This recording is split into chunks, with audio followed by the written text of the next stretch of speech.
it doesn't answer much because it finally agrees with the fact that these textbooks are in circulation, where he shows that how the importance of the worship of Shiva, of Ganesha, is mentioned in the Tamil textbooks and Telugu textbooks, and how the evidence of transmigration and fatalism is readable in other vernacular textbooks.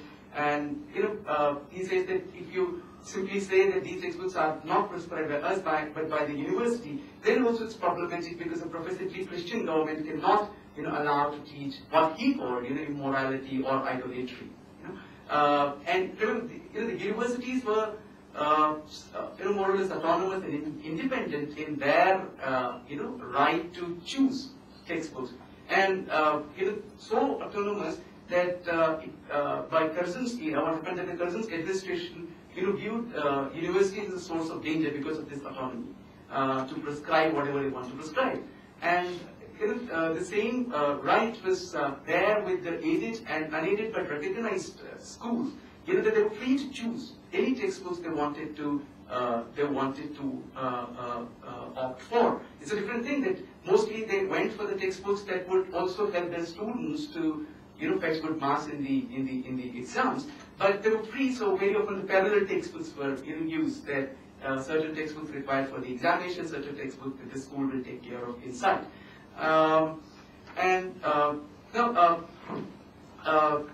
Even in the moments, in those instances where the Hindu elite feared that that there is something in the curriculum which is opposed to, which is a kind of threat to their dominance in the society. They very often even protested against it.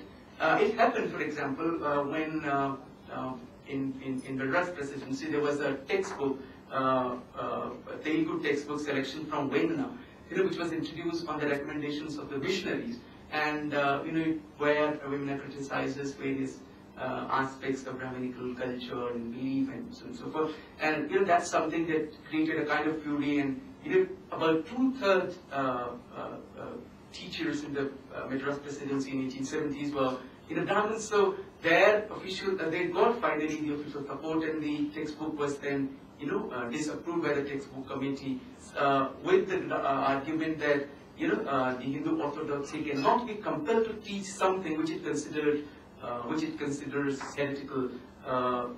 After all, it's because the colonial state has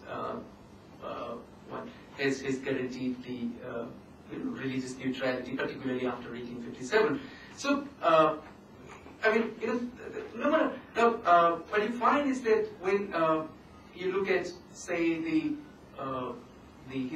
history textbooks that were in circulation, the textbooks that were in circulation between, say, late 1860s to early 1940s, and you find that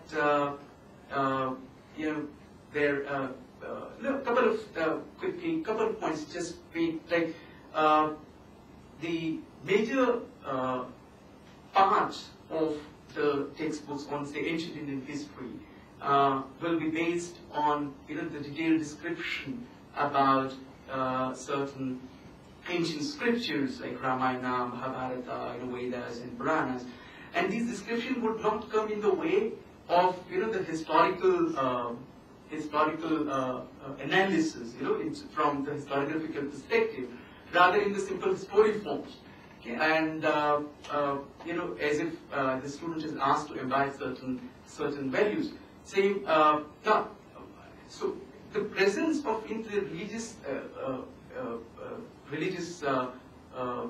passages or stories or myths or whatever is not something. I have the script here, but there's a discussion in my paper about secularism. I don't think this is something otherwise opposed to the idea of secularism. But even if we simply interpret it, instead of rather going in the discussion that I've made in the paper, even if we look at this from the perspective of religious neutrality, or from the perspective of ensuring equal kind of presence of different kinds of ideas in the textbooks or in the curriculum that are meant for in the students of all religions, all castes, all communities, then you don't find the same kind of space given to others.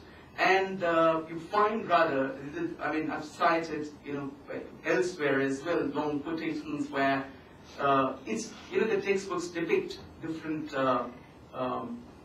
like particularly the Hindus and Muslims as two distinct personality types.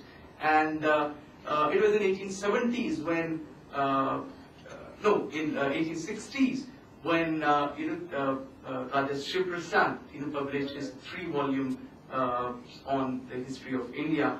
Title is Itihas Nashar, which was also translated in Urdu as Aine Tarikh Humayun, in English as History of Hindustan, where objections were raised by from every quarter.